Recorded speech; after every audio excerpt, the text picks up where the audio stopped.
లో మాజీ సీఎం కేసీఆర్ కనిపించడం లేదని పోలీస్ స్టేషన్లో ఫిర్యాదు చేశారు కాంగ్రెస్ నేత బండారు శ్రీకాంతరావు.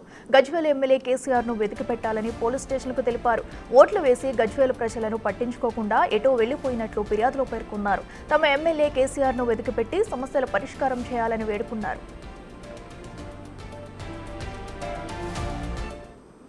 గజ్వేల్ పిఎస్ లో కంప్లైంట్ ఇవ్వడం జరిగింది. కేసీఆర్ సాబ్ ఇదర్ హే, బయటికి రా, 10 సంవత్సరాల నుంచి ముఖ్యమంత్రిగా ఉన్నావు, కాన్స్టిట్యున్సీ ప్రజలైతే పట్టించుకోలే, 10 ఏళ్ళ నుంచి ప్రధాన ప్రతిపక్ష హోదాగా ఉన్నావు, ఇప్పుడన్నా బయటికి రా, మా సమస్యలు తెలుసుకో, నీ ఎమ్మెల్యే కనీసం నీ ఎమ్మెల్యే బాధ్యతనన్నా నెరవేర్చి మా సమస్యలని అసెంబ్లీ ద్వారా ప్రభుత్వానికి తెలియజేయి. ప్రభుత్వం ఎన్నో కార్యక్రమాలు తీసుకున్నది, దాంట్లో పాలు పంచుకో, మా ఒక్క విన్నపం ఇప్పుడన్నా విని ముందుకు రా.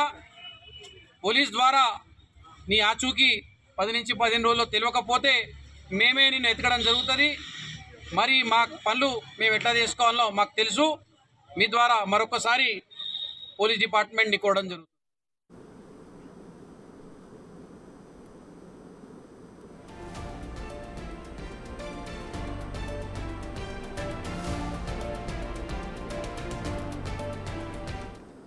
ఈ అంశానికి సంబంధించి మరింత సమాచారం మా ప్రతినిధి దుర్గారెడ్డి అందిస్తారు. దుర్గారెడ్డి, చెప్పండి, మరి ప్రస్తుతం మాజీ సీఎం కేసీఆర్ అయితే గజ్వేల్ ప్రస్తుతం ఎమ్మెల్యే కూడా అక్కడ కనిపించట్లేదంటూ కూడా మరి కాంగ్రెస్ నేత అయితే పోలీస్ స్టేషన్లో ఫిర్యాదు చేయడం జరిగింది. అప్డేట్స్ ఏంటి? గజ్వేలిలో మాజీ ముఖ్యమంత్రి చంద్రశేఖరరావు మాత్రమే ఎప్పుడైతే డిసెంబర్ 2023 ఎన్నికలప్పుడు ప్రచారానికి వచ్చి వెళ్ళిపోయిందంటే ఇప్పటి వరకు మా ఓటర్లకు కలవలేదు, ఎప్పుడు కూడా ప్రజా సమస్యలు పట్టించుకోలేదని చెప్పి కూడా ఆ గతంలో బీజేపీకి సంబంధించిన నేతలు కూడా పోలీస్ స్టేషన్లో కేసీఆర్ కనిపించట్లేదని అప్పుడు కూడా ఫిర్యాదు చేయడం జరిగింది. ఈ రోజు మాత్రం కాంగ్రెస్ పార్టీ తెలంగాణ రాష్ట్ర అధికార ప్రతినిధి బండారు శ్రీకాంతరావు కూడా కేసీఆర్ కనిపించట్లేదు, మాజీ ముఖ్యమంత్రి ఆయనకు ప్రతిపక్ష హోదా కల్పించిన ఈ ప్రాంత ప్రజలు 2 సార్లు పర్యాయాలు కూడా ముఖ్యమంత్రిగా అవకాశం ఇచ్చారు, మరోమారి కూడా గెలిపించి కూడా ప్రతిపక్ష పాత్రలో ప్రజా సమస్యలు పరిష్కరించే విధంగా కూడా నిర్ణయం తీసుకోవాలని చెప్పినా కానీ రావడం లేదు, కనిపించట్లేదు. ఆయన ఎక్కడ ఉంటున్నాడు, మరి శాసనసభ్యుడు ఎమ్మెల్యే ప్రజా సమస్యలు పరిష్కరించే విధంగా ఉండాలి కానీ తప్ప సంవత్సర కొద్ది కాలం కనిపించకపోతే ఎలా అని చెప్పి కూడా ఆయన ప్రశ్నిస్తూ మాత్రం పోలీసులు మాత్రము కేసీఆర్ను వెతికిపెట్టి మా ప్రజా సమస్యలు పరిష్కరించే విధంగా నిర్ణయం తీసుకోవాలని చెప్పి కూడా ప్రధానంగా పోలీస్ స్టేషన్ లో ఫిర్యాదు చేయడం జరిగింది. దీంతో పాటు గతంలో డబుల్ బెడ్రూమ్లే కావచ్చు, గజ్వేల్ నెలకొన్న ప్రజా సమస్యల పరిష్కారంకు నోచుకోవడం లేదు, ఇప్పుడైనా రావాలి, మా ముందుకు వచ్చి ప్రజా సమస్యలు పరిష్కరించే విధంగా నిర్ణయం తీసుకోవాలి, కేసీఆర్ ఫామ్ హౌస్ కి పరిమితం అయ్యాడని చెప్పి గతంలో జరిగిన పరిణామాలు కావచ్చు, లేకుంటే రాజకీయ విశ్లేషకులు గతంలో చెప్పిన విధంగా కూడా కాకుండా ఈ రోజు మాత్రం 2 సార్లు గజ్వేల్ పోలీస్ స్టేషన్ లో ఫిర్యాదు రావడంతో పోలీసులు కూడా వాటిని ఫిర్యాదును తీసుకుని సరే అని చెప్పి, అంటే గతంలో ఇచ్చిన ఫిర్యాదు బీజేపీ నేతలు కూడా వాల్పోస్టర్లు వేయడం జరిగింది.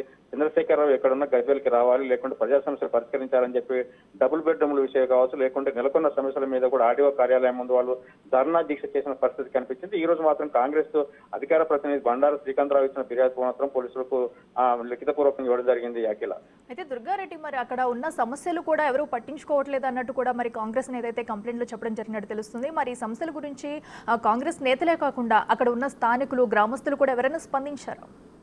అదే ఇప్పటి వరకు అయితే దాదాపు తెలంగాణ రాష్ట్ర వ్యాప్తంగా కూడా 3,75,000 గృహాలు నిర్మించారు, 2 పడకల గదులు ఇస్తామని చెప్పి. కానీ గజ్వేల్ నియోజకవర్గం గజ్వేల్ పట్టణానికి రావడంతో 5,500 దరఖాస్తులు వచ్చినాయి, 1,150 డబుల్ బెడ్రూమ్ నిర్మించి పేదలకు అందిస్తామని చెప్పి డ్రా చేయడం జరిగింది.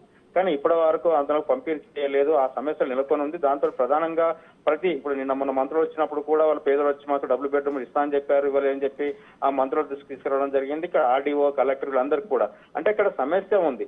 అంటే మల్లన్న సాగర్ ముంపు బాధితులు ఎవరైతే ఉన్నారో కొండపోచమ్మ, రంగనాయక సాగర్ వీళ్ళంతా కూడా ఆ డబుల్ బెడ్రూమ్ లో వాళ్ళకు ప్లాట్లు ఇస్తామని చెప్పి పూర్తిగా నష్టపరిహారం ఇవ్వకపోవడము, వాళ్ళకి ఇస్తాన ప్లాట్ కేటాయించకపోవడంతో తాత్కాలికంగా మల్లన్న సాగర్ నిర్మాణం జరిగింది. నీళ్లు తీసుకురావాలని ఒక ఉద్దేశంతో అందులో ఎవరైతే ఉన్నారో భూబాధితులందరూ తీసుకొచ్చి డబుల్ బెడ్రూమ్ కేటాయించడం జరిగింది. అంటే వాళ్ళకి పూర్తి న్యాయం జరిగితే డబుల్ బెడ్రూమ్లు ఖాళీ చేస్తే ఇక్కడ గజ్వేల్ ఎవరైతే డ్రా ఉన్నదో ఆ డ్రా తీసిన పేదలకు అందించే అవకాశాలు ఉంటాయి. కానీ అక్కడ చిక్కుముడి విడడం లేదు, నిజంగా వాళ్ళకి పూర్తిగా నష్టపరిహారం రాలేదు. 2013 భూసేకరణ చట్టపరంగా రావాల్సిన బెనిఫిట్ రాలే కనుక మేము కాల్ చేయమని చెప్పి ఆ మల్లన్న సాగర్ లేదా కొండపోచమ్మ సాగర్ భూబాధితులు మాత్రం అందులో ఉన్నారు.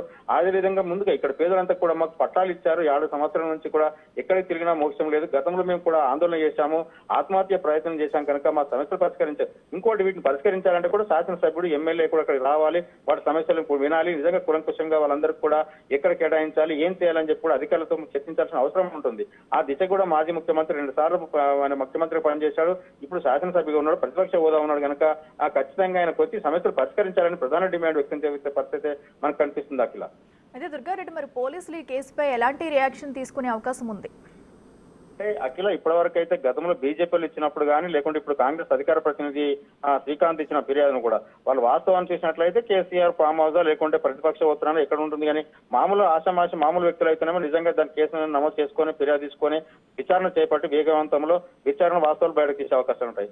రాజకీయంగా పొలిటికల్ గా కొన్ని ఉంటాయి కాబట్టి వాటిని ఆచితూచి నిజంగా ఏం చేయాలనే ఆలోచన మీద ఉన్నతాధికారులకు నివేదిక ఇచ్చిన తర్వాత వాటి మీద కొంత చర్యలు తీసుకునే అవకాశం ఉంటుంది. కనుక రాష్ట్ర ముఖ్యమంత్రి మాజీ ముఖ్యమంత్రి చంద్రశేఖరరావు కనుక ఫామ్ హౌస్ ఉన్నాడని చెప్పి, లేదంటే బీఆర్ఎస్ వాళ్ళు రేపు మాత్రం ముందుకు వచ్చి సమస్యలు ఏమున్నాయి వాటిని పరిష్కరిస్తామని చెప్పి ప్రెస్ మీట్ పెట్టడమో, లేకుంటే వాటి ఆ సమస్య పరిష్కారం కోసం మేము చేస్తామని చెప్పి ముందుకు రావడం జరుగుతుంది. కనుక ఈ విషయంలో కొంత జాప్యం జరిగే అవకాశాలు అయితే కనిపిస్తాయి. అఖిల, రైట్ దుర్గారెడ్డి, థ్యాంక్ యూ.